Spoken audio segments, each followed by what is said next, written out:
ഭയം, ഭക്തി, ജാതി, മതം, സന്തോഷം, ദുഃഖം, സ്നേഹം, ലജ്ജ, വഞ്ചന, ആധിപത്യം, അധികാരം, കാമം, അനുസരണം.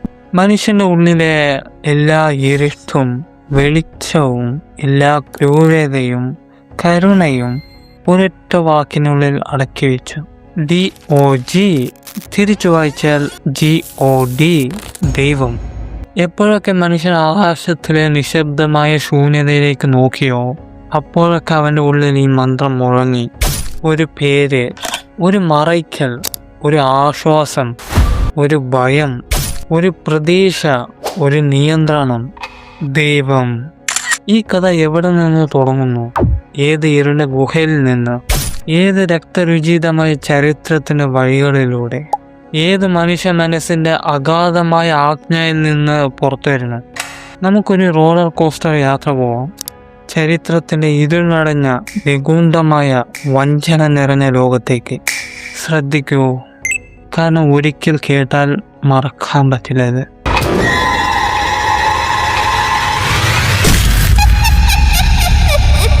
ആദിമ മനുഷ്യൻ ആകാശത്തേക്ക് നോക്കി. അവൻ കണ്ടത് നിയന്ത്രണമില്ലാത്ത അപ്രീതീക്ഷമായ ക്രൂരമായ ശക്തി. മഴയുടെ വെള്ളപ്പൊക്കം അവന്റെ ഗുഹയെ കവരാൻ ശ്രമിച്ചു. ഇടിമിന്നലിന്റെ നീലക്ക് അവന്റെ ഭയത്തെ കൂടുതൽ ജ്വലിപ്പിച്ചു. കൊടുങ്കാറ്റിന്റെ ക്രോധം മരങ്ങളെ പിഴുതെറിഞ്ഞു. പകൽ സൂര്യൻ അവന്റെ തൊലി കരിച്ചു, ദാഹിപ്പിച്ചു. രാത്രിയിലെ നിലാവ് അവന് തണുപ്പിച്ചു, ഏകനാക്കി. അവനൊന്നും ചെയ്യാൻ കഴിഞ്ഞില്ല. അവന്റെ കയ്യിൽ കല്ലായുധം മാത്രമുള്ളൂ. ശാസ്ത്രമില്ല, വിശദീകരണമില്ല, ഭാഷയില്ല, ഭാവിയില്ല. മരണം എപ്പോൾ വരുമെന്ന് പോലും അറിയില്ല. അപ്പോൾ അവൻ ചിന്തിച്ചു, ഇതൊക്കെ ആരോ എനിക്ക് വേണ്ടി അയച്ചതാണ്. മഴ എനിക്ക് വേണ്ടിയുള്ളതാണ്. സൂര്യൻ എനിക്ക് വേണ്ടി ഉദിക്കുന്നതാണ്. നക്ഷത്രങ്ങൾ എന്നെ നോക്കി ചിരിക്കുന്നു. ഈ മരങ്ങൾ, മൃഗങ്ങൾ, നദികൾ എല്ലാം ഒരു മഹാശക്തിയുടെ കയ്യിലാണെന്ന് വിചാരിച്ചവന്. ഈ പ്രകൃതിയുടെ പിന്നിൽ ഒരു മഹാശക്തി ഉണ്ടെന്ന് അവൻ വിചാരിച്ചു. അതെന്നെ സംരക്ഷിക്കണു എന്ന് വിശ്വസിച്ചു. അത് എന്നെ ശിക്ഷിക്കുന്നു എന്ന് പേടിച്ചു. എന്നെ പരീക്ഷിക്കുന്നു, എന്നെ നിയന്ത്രിക്കുന്നു എന്നൊക്കെ അവൻ വിശ്വസിച്ചു.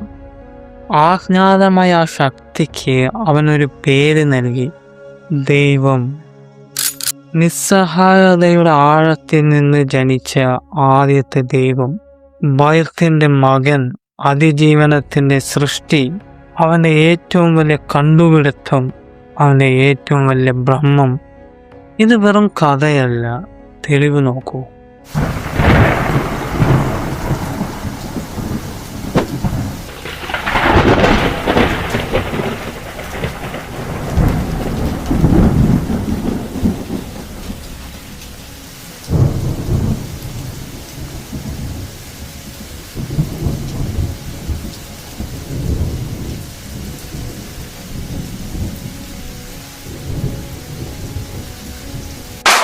ഇന്ത്യൻ മഹാസമുദ്രത്തിന്റെ നടുക്ക് നോർത്ത് സെൻട്രൽ ഐലാൻഡ്. 21ാം നൂറ്റാണ്ടിലും ആധുനിക ലോകവുമായി യാതൊരു ബന്ധവുമില്ലാത്ത ഒരു ജനത. ഫോണില്ല, ഇന്റർനെറ്റ് ഇല്ല, വൈദ്യുതി ഇല്ല, ഗവൺമെന്റ് ഇല്ല, ഡോക്ടർ ഇല്ല, ക്യാമറ ഇല്ല. പക്ഷേ ദൈവമുണ്ട്.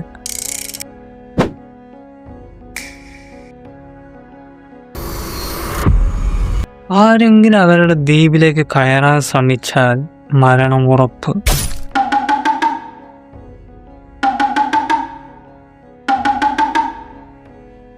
അമ്പുകൾ പാഞ്ഞു വരും, കല്ലുകൾ പറന്നു വരും. അവർക്ക് നമ്മുടെ സംസ്കാരം വേണ്ട, നമ്മുടെ ദൈവങ്ങളും വേണ്ട, നമ്മുടെ നിയമങ്ങളും വേണ്ട.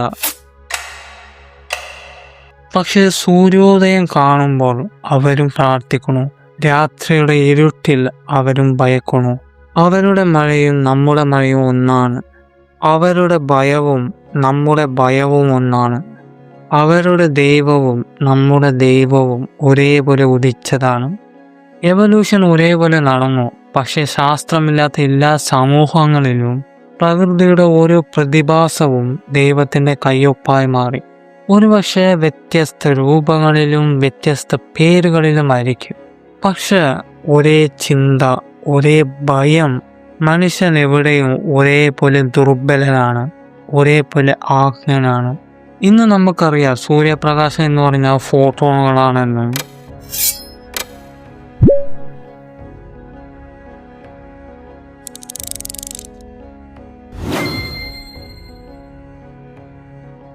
ഭൂമി കറങ്ങുന്നത് ഗ്രാവിറ്റിയാണെന്നും.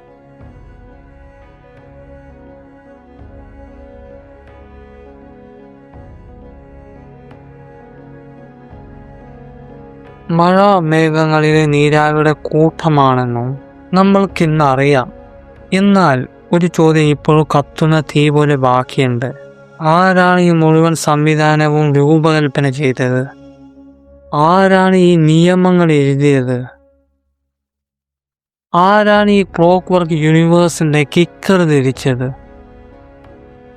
ഡൈനോസറുകൾ നടന്ന നിലത്ത് ഇപ്പോൾ നമ്മൾ നടക്കുന്നു. 4.5 ബില്യൺ വർഷങ്ങൾക്ക് മുമ്പ് ഭൂമി ഉണ്ടായി. അഗ്നിപർവ്വതങ്ങൾ പൊട്ടിത്തെറിച്ചു, സമുദ്രങ്ങൾ ദിപ്പിച്ചു, നക്ഷത്രങ്ങൾ ജനിച്ചു. പക്ഷെ നമ്മൾ അവിടെ ഉണ്ടായിരുന്നില്ല. നമ്മൾ വന്നത് വളരെ പിന്നീടാണ്. ഒരു നിമിഷം മാത്രം ആ അഗാധമായ ശൂന്യതയിൽ, ആ വിശദീകരണമില്ലായ്മയിൽ, ആ അപാരമായ ആജ്ഞയിൽ മനുഷ്യൻ ദൈവത്തെ സൃഷ്ടിച്ചു. പിന്നീട് കുറെ കഴിഞ്ഞിട്ട് ബുദ്ധിജീവികൾ വന്നു. അവർ ആ പേരിന് ചുറ്റും മഹത്തായ കഥകൾ നെയ്തു, ഗ്രന്ഥങ്ങൾ എഴുതി, ക്ഷേത്രങ്ങൾ, പള്ളികൾ, മസ്ജിദുകൾ, ഗുരുദ്വാരകൾ, സിനഗോസുകൾ പണിതു. അബ്രഹാമിന്റെ വംശപരമ്പരയിൽ ക്രിസ്ത്യൻ, ഇസ്ലാം, ജൂതമതങ്ങൾ, ഹിന്ദു ദർശനങ്ങൾ, വേദങ്ങൾ, ഉപനിഷത്തുകൾ, പുരാണങ്ങൾ, ദർശനങ്ങൾ, ഭക്തി പ്രസ്ഥാനങ്ങൾ, ബുദ്ധമതം, ജൈനമതം, സിഖ് മതം എല്ലാം ഒരേ ലക്ഷ്യത്തിലേക്ക് വിരൽ ചൂണ്ടുന്നു. ആ അദൃശ്യ, അപരിചിത, സർവശക്തനായ ശക്തിയിലേക്ക്. ആൻഡ് ദൈവം ഉണ്ടോ ഇല്ലേ എന്നത് അത് നിന്റെ ചോയ്സാ.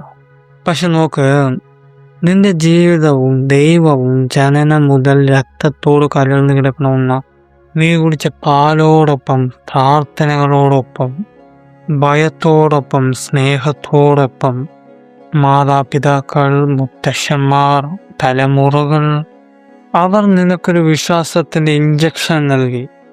നീ ഒരു ആരാധനാലയത്തിൽ പോകുമ്പോൾ നീ ഒരു പ്രതിമയോ കല്ലിനെയോ ചുവരിനെയോ ഗ്രന്ഥത്തെയോ നോക്കി പറയണോ, ഞാൻ ദൈവത്തെ കണ്ടു, ഞാൻ ദൈവത്തെ അറിഞ്ഞു?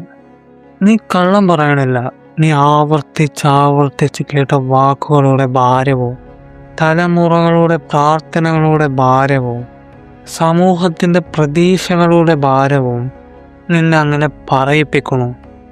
ആ ബിംബങ്ങൾക്ക് പിന്നിൽ ഒന്നുമില്ലെന്ന് ബോധ്യമായാലും ആ വിശ്വാസം നിന്നെ പിടിച്ചു നിർത്തുന്നു.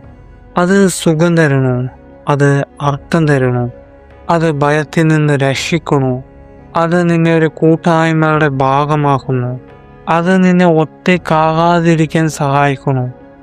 നിനക്ക് വേണ്ടത് വിശ്വസിക്കുക, അത് നിന്റെ സ്വാതന്ത്ര്യം. പക്ഷെ കണ്ണടച്ച് വിമർശിക്കരുത്. കാരണം നിന്റെ പേര് നൽകിയത്, ഭാഷ നൽകിയത്, സംസ്കാരം നൽകിയത്, ഐഡന്റിറ്റി നൽകിയത്, ആഘോഷങ്ങൾ നൽകിയത് ആ മതവും ആ ദൈവവുമാണ്. അത് നിഷേധിക്കാൻ എനിക്ക് കഴിയില്ല. കാരണം മതവും ദൈവവും ഇല്ലെങ്കിൽ ഞാൻ എന്ന ഒരു ഐഡന്റിറ്റി ഈ ലോകത്ത് ഉണ്ടാവില്ല. പക്ഷെ ഇന്ന് ലോകം കാണുന്നത് ദൈവത്തിന്റെ പേരിൽ വെറുപ്പ്, ഹേറ്റ് സ്പീച്ച്, യുദ്ധങ്ങൾ, ബോംബുകൾ, കത്തുന്ന വീടുകൾ, നിറഞ്ഞ രക്തം, കണ്ണീരും വേദനയും. ഒരു വിശ്വാസത്തിന്റെ പേരിൽ മനുഷ്യരെ തരംതിരിക്കുന്നത് ഏറ്റവും ശുദ്ധമായ വംശീയതയാണ്, പ്യുവർ സ്പിരിച്വൽ റേസിസം. നീ വിശ്വസിക്കുന്നോ ഇല്ലയോ അത് നിന്റെ കാര്യം. പക്ഷെ ആ പേരിൽ മറ്റൊരാളെ തകർക്കരുത്, ആ പേരിൽ ആരെയും താഴ്ത്തരുത്, ആ പേരിൽ ലോകത്തെ വിഭജിക്കരുത്. ദൈവം പ്രകൃതിയാകാം, സ്നേഹമാകാം, ഒരു മഹത്തായ സങ്കല്പനമാകാം, ഒരു ആശ്വാസമാകാം, ഒരു ഭയമാകാം, ഒരു പ്രതീക്ഷയാകാം. ഒരു മനുഷ്യ മനസ്സിലെ ഏറ്റവും സുന്ദരമായ കണ്ടുപിടുത്തമാകാം. പക്ഷെ ആ പേരിൽ വെറുപ്പ് പ്രചരിപ്പിക്കാതിരിക്കുക, ആരെയും താഴ്ത്തിക്കെട്ടാതിരിക്കുക, ആരെയും ശത്രുവാക്കാതിരിക്കുക. ചിന്തിക്കുക, നോക്കുക, ചോദിക്കുക, സ്വന്തം മനസ്സോട് ചോദിക്കുക. ഇതൊക്കെ പറയാൻ ഞാൻ ആരാന്ന് ചോദിച്ചാൽ, this were just my stupid thoughts. I'm always signing off. Bye bye, bye bye, bye bye, bye bye. Love you.